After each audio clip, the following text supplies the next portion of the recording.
What is it about it that's speaking to you? So you'd have to be selective on who you pick and who you identify with and why. Self-parent your influences.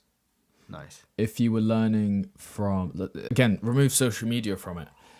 People at school, and you pick a group of friends, and you say, "Oh, can this person come around for dinner?" Your mum's like, "Yeah, sure, that's fine." And then they meet them, and the parents are like, "Oh, I'm not quite sure if I want you hanging around with them. They don't seem like they're going down the same path that you are, or there's just something off about them. They're not like quite right."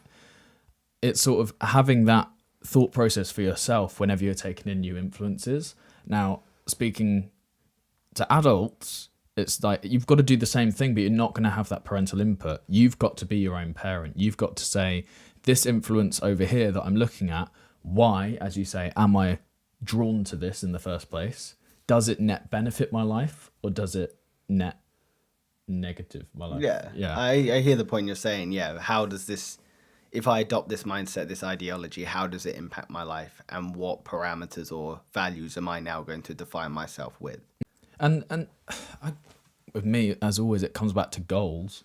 It's like, what are your goals in life? Do you have any goals? If you do, then maybe look at influencers that are going to help you achieve those goals. Like for me, I want to run a business and run it successfully. Therefore, it probably makes sense that I listen to business focused content and learn with as much depth as I can what to do, and what when and the more scenarios I can see in a business setting, then, and the more opinions I trust in that space, the more weapons I'll have when I face that certain situation in my life. So for those who are following Andrew Tate, maybe it's they feel like they don't have much control or autonomy in their lives, and therefore if you say, "Oh, men are better than women," then, and he's speaking to men, well then all the men are going to be like, "Oh, well at least I've got one that like I'm better than somebody else," and that might give them the confidence boost to go on. I'm not Andrew Tate's biggest fan. I'm not really a fan at all. I've only really consumed the annoying shorts that come up that other people have reposted.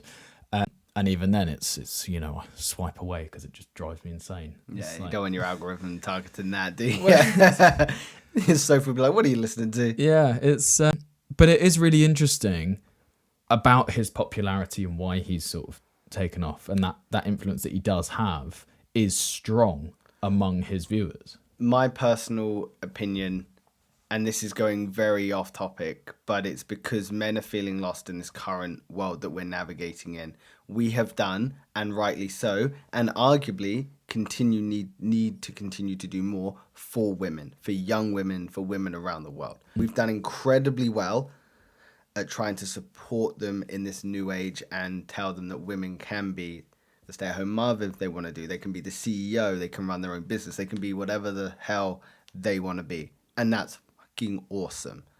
God knows they haven't had it for so long. And there is still the gender pay gap. There's still a lot of things in there that we need to work on, and especially in developing countries as well.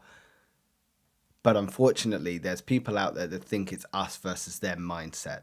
Women can't be like brought up without the decrease of men, and vice versa. So for men to feel more superior again, women need to be pushed down, which is categorically incorrect. Which is why, in my opinion, someone like Andrew Tate, who is very polarizing, is getting attention, because men are struggling to understand their place in a world that has started to value women, not to the same, but slightly higher than they have before.